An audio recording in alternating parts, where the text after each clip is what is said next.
জুলাই অভ্যুত্থানে রামপুরায় কার্নিশে ঝুলে থাকা ব্যক্তিকে গুলি ও হত্যা মামলার রায়ের দিন ধার্য হবে আগামী 15 ফেব্রুয়ারি। এছাড়া মানবতাবিরোধী অপরাধের 2 অভিযোগে ওয়ার্কার্স পার্টির নেতা রাশেদ খান মেনন ও আওয়ামী লীগ নেতা কামরুলের বিরুদ্ধে অভিযোগ দাখিল করেছে প্রসিকিউশন। অন্যদিকে 2016 সালে গাজীপুরে জঙ্গি সংশ্লিষ্টতার অভিযোগে 7 জনকে হত্যায় সাবেক ডিবি প্রধান হারুন সহ 10 জনের বিরুদ্ধে অভিযোগ আনা হয়েছে। মুদাসির আলী প্রতিবেদন।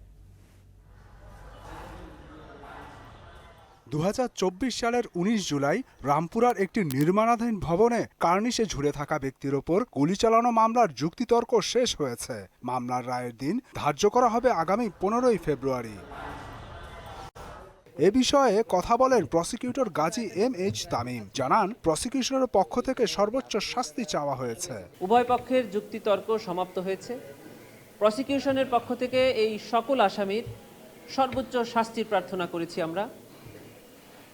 আগামী 15 ফেব্রুয়ারি এই মামলার রায়ের তারিখ নির্ধারণের জন্য দিন ধার্য করা হয়েছে।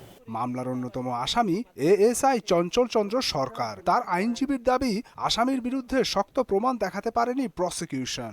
আমরা ডিফেন্স স্পেসিফিক্যালি বলছি যে দেয়ার ওয়াজ নো এভিডেন্স, কেউ আমাকে দেখে নাই, কোনো আই উইটনেস নাই, কোনো ব্যালিস্টিক টেস্ট নাই।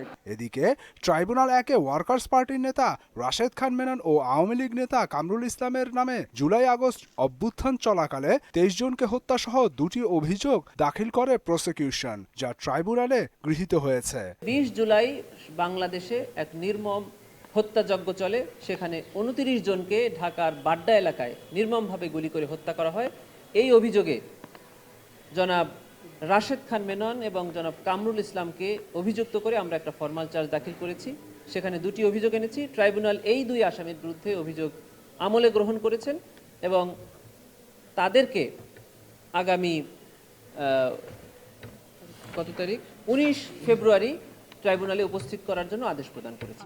এছাড়াও 2016 সালে জঙ্গি সংশ্লিষ্টতার অভিযোগে গাজীপুরে 7 জনকে হত্যার দায়ে ডিবি হারুন সহ 10 জনের বিরুদ্ধে দায়ের করা অভিযোগ গ্রহণ করেছেন ট্রাইব্যুনাল। এই মামলায় আসামি করা হয়েছে সাবেক প্রধানমন্ত্রী শেখ হাসিনা, তৎকালীন স্বরাষ্ট্রমন্ত্রী আসাদুজ্জামান খান কামাল, তৎকালীন আইজিপি AKM শহীদুল হক, তৎকালীন ভারপ্রাপ্ত আইজিপি জনাব জাবেদ পাটোয়ারি। মুদাসসির আলী, মোহনা সংবাদ, ঢাকা।